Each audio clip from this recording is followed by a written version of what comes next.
Ma, ay, ay, Papa. Atog na. Pa, Uy, naghanap ka. Tagaytay ka. tagay tayo. Sige, mamaya na yan. Tara, Hmm. I have something for you here.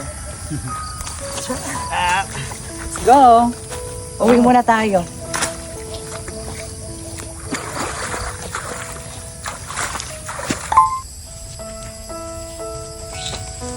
Dosing. Ah, Kaya di naman niya ikaw mo. oh, okay. Auli na kami ta. Mauli na kayo maura. Ano ito yan? Dalong kuntan. Ano ito? Surautan nga lang ka. Ah, sakreto. Ah. Sige. Wow, karas. Okay. Nga ito na lang kita balay pangaon. Kay Okay, kuha mauran. Uron. Kuran.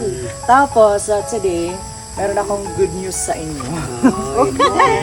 From Ma'am Sarina, kasi kanina nag-message po siya sa atin. Sabi niya, Hi Jolovan, please pick up 3,000 pesos at Imlowillier or Palawan Pawn Shop, which is close to you. You can pick it up.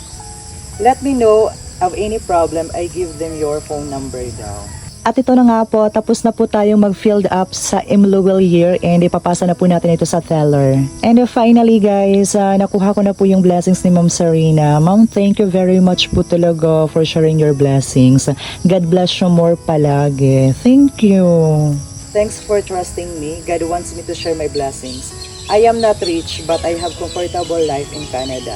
Family like yours working hard deserve this. Ayan, thank you so Thank much you, po ma'am. talaga, Mama Thank you, Sarina. ma'am. So ngayon, natanggap ko na yung blessings ni Ma'am Sarina. And thank you so much po talaga kasi sa oras na aming pangailangan is karoon kami ng blessings. So which is really, God will really provide. So yun yung 1,000 pabili natin ng gas. Uy. So after natin kumain, punta muna kayo sa bayan. Wala na Tapos gas. kung ano yung wala sa atin. Bahala na kayo kung anong gagawin niyo sa 2,000 pesos. Basta as long as na yung blessings po ni Ma'am Isa, naibigay ko po sa kanila ng walang labis, walang kulang. Thank you, ma'am. Thank you so much po talaga, Thank Ma'am you, Sarina, ma'am. for Ingat kayo dyan. God sharing your bless. blessings. Sending hug here in the Philippines to Canada. Ay, kumusta po kayo dyan sa Canada? Ingat Maraming po. salamat po talaga, Ma'am Sarina. Thank you po. So ngayon ay pupunta na sila sa bayan. Uwi muna kami kasi maniningudto na kami, guys. Mananangalian muna kami. Sa bahay na lang kami manananghalian kasi nga maulan dito ngayon sa Leyte. Mahirap pa kumain doon sa hagna nang walang payag. Thank you so much po talaga, ma'am. Kaya sa lahat ng mga laban natin sa buhay, despite sa mga failures and everything, as long as na nandyan si Lord, walang imposible, di ba? Kumbaga laban lang tayo. Manalo lang Palagi. kayo doon. Everything happens for a reason. May mga rason po bakit nangyayari sa atin yung mga ganitong klaseng tagpo ng buhay natin.